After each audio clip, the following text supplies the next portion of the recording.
किसी ने बड़े कमाल की बात कही है कि शेर को सवा शेर मिल ही जाता है।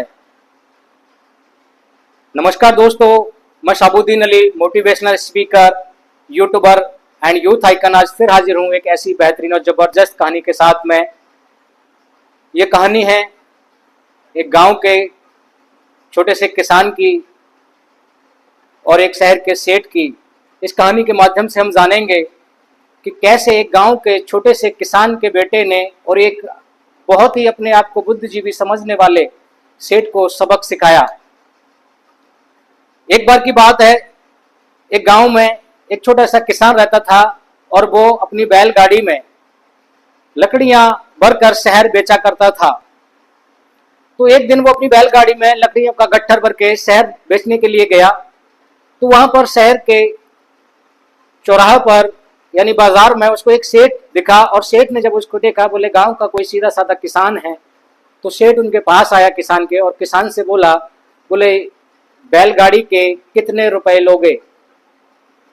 किसान सीधा साधा था तो किसान ने बोला साहब 5 रुपए लूंगा पूरा बैलगाड़ी के। सेठ बड़ा खुश हुआ और उसको बोले चलिए तो ये बैलगाड़ी आप मेरे महल तक पहुंचा दीजिए। किसान बैलगाड़ी लेके उस सेठ के कोठी की तरफ चल दिया, उसकी हवेली की तरफ चल दिया और सारी लकड़ियां के गट्ठर हवेली में उतार के रख दिए। सेठ ने उस व्यक्ति को 5 रुपए दिए और अपनी बैलगाड़ी लेके चलने लगा। सेठ ने जब ये देखा तो सेठ ने उस किसान का हाथ पकड़ लिया और उसको बोले ये कहाँ लेके जा रहा है, ये बैल और ये बैलगाड़ी दोनों मेरे हैं। जब ये किसान ने सुना तो वो घबरा गया, बोले साहब ऐसी बात क्यों कर रहे हो। बोले ध्यान करो, मैंने आपसे क्या बोला था कि बैलगाड़ी के कितने रुपए लोगे। तो तुमने क्या कहा था, मैं 5 रुपए लूंगा। जब 5 रुपए मैंने आपको पूरे दिए हैं तो ये बैल और बैलगाड़ी मेरी हुई कि नहीं। अब किसान डर गया और वो गिड़गिड़ाने लगा, बोले साहब लकड़ियों की बात हुई थी, बैलगाड़ी की नहीं, 5 रुपए में बैलगाड़ी कैसे आ जाएगी। बोले नहीं, ध्यान करो, मैंने बैलगाड़ी की बात कही थी। बोले हाँ ठीक है, आपने बैलगाड़ी की बात की थी लेकिन मैं तो लकड़ियां समझा था। बोले ये तुम्हारी गलती है, तुम लकड़ियां समझे थे। अब वो किसान बहुत घबराया, बहुत गिड़गिड़ाया, उसके बहुत हाथ जोड़े, पैर पड़ा, अपनी पगड़ी उठा के रख दी सर में कि पैरों में उसके, लेकिन वो सेठ नहीं माना और उसको वहां से भगा दिया। बोले बात पर टिको, यदि तुम अपनी बात पर नहीं टिकोगे तो कैसे व्यापार होगा, ये दुनिया कैसे चलेगी। हर कोई व्यक्ति आपके तरीके से बात बदलेगा तो ये दुनिया कैसे चल पाएगी, गलत बात है ये तो, बात पर टिको। अब वो बेचारा किसान क्या करता, आंखों में आंसू लिए अपने घर आ गया। अब घर में आकर बैठ गया मायूस होके। किसान का जो बेटा था वो बहुत ही बुद्धिमान था, तेज तर्रार था। जब उसने अपने फादर को देखा, बोले ये उदास क्यों बैठे हैं। तो उसने पूछा, पिताजी आप उदास क्यों बैठे हैं, क्या बात है और हमारी बैलगाड़ी कहाँ है।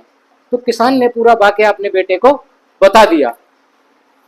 जब बेटे ने सुना तो वो अपने फादर को बोले पिताजी आप चिंता ना करें, कल मैं उस सेठ को एक अच्छा सबक सिखाऊंगा और आपकी बैलगाड़ी भी वापस लेके आऊंगा।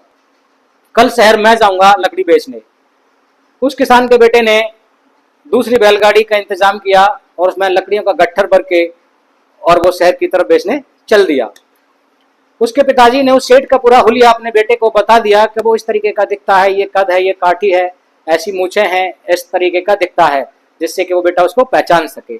अब वो बाजार में लेके आ गया अपनी बैलगाड़ी। तो सेठ ने देखा, बोले आज फिर कोई किसान आया है। तो उसने उसको बोले बैलगाड़ी कितने रुपए की है, बेचोगे। बोले हाँ साहब बेचने के लिए तो आया हूँ। बोले कितने की है। जो किसान का बेटा था वो बोला साहब 2 टका भर के मुट्ठी लूंगा, यानी 2 टका मुट्ठी लूंगा, उसके बदले में आप ये बैलगाड़ी ले सकते हैं। सेठ बड़ा खुश हुआ, बोला ये तो कल वाले से भी बेवकूफ है, ये तो टके में सौदा कर रहा है, उसने तो रुपए में सौदा किया था। बोला चलिए तो अब ये मेरे हवेली तक पहुंचा दीजिए। अब किसान का बेटा वो बैलगाड़ी लेके सेठ की हवेली चल दिया। उसने सारी लकड़ियां उतार दी। उतारने के बाद में अब सेठ से बोले लाइए साहब मेरा पेमेंट कीजिए। तो सेठ ने 2 टका भर के उसको मुट्ठी देना चाहा। उसी दरमियान उस किसान के बेटे ने अपनी कमर से एक तेज धारदार चाकू निकाला और उसकी मुट्ठी पर, कलाई पर रख दिया। सेठ ने जब देखा तो सेठ घबरा गया, बोले ये क्या करते हो? बोले साहब मुट्ठी मत खोलिए, मुझको मुट्ठी भी चाहिए, क्योंकि बात हुई थी 2 टका भर के मुट्ठी, तो ये बैलगाड़ी आपकी है। बोले ऐसे थोड़ी होता है भाई, 2 टका भर के मुट्ठी, मैंने 2 मुट्ठी भर के टका दूंगा तेरे को, मुट्ठी थोड़ी दूंगा। बोले नहीं, आप ध्यान कीजिए, बात क्या हुई थी कि 2 टका मुट्ठी लूंगा, तो ये मुट्ठी भी मुझको साथ में चाहिए, तो मैं ये लकड़ियां आपको और बैलगाड़ी छोड़ के जाऊंगा। बोले ऐसा थोड़ी होता है, ऐसे कैसे होता है, मुट्ठी की बात नहीं हुई थी। बोले नहीं, आप ध्यान कीजिए, आप बात पर टिकिए, आपने क्या बोल एग्री किया था कि नहीं किया था? बोले नहीं नहीं, ये तो गलत है। आप सेठ गिड़गिड़ाने लगा, रोने लगा, बोले नहीं ऐसा नहीं होता। बोले जब ऐसा नहीं होता तो कल आपने मेरे पिताजी से 5 रुपए में जब बैलगाड़ी आ सकती है, तो क्या टका के साथ में मुट्ठी नहीं आ सकती? अब सेठ को अपनी गलती का एहसास हो गया और सेठ उसके पैरों में पड़ के माफ़ी मांगने लगा और बोला, बोले आप अपनी बैलगाड़ी भी ले जाइए और मुझको माफ़ कीजिए, आज के बाद मैं किसी भी व्यक्ति को नहीं ठगूंगा, किसी के साथ में छल कपट नहीं करूंगा, आप मुझे क्षमा करें, बस आप मुझे बख्श दें। तब उस किसान के बेटे ने उसको छोड़ा और अपनी पुरानी वाली बैलगाड़ी भी साथ लेके आ गया। तो मोरल ऑफ स्टोरी मेरे दोस्त ये है, हमें कभी भी किसी को छल कपट करके बेवकूफ़ नहीं बनाना चाहिए, क्योंकि प्रकृति का नियम है, शेर को सवा शेर मिल ही जाता है। यदि ये कहानी आपको अच्छी लगी हो तो कहानी को लाइक करें, कमेंट करें और मेरे चैनल को सब्सक्राइब करें और बेल आइकन को भी क्लिक कर दें, जिससे कि मेरा अगला वीडियो आए तो आपको नोटिफिकेशन आ जाए और आप वो वीडियो देख पाएँ। Thank you. जय हिंद।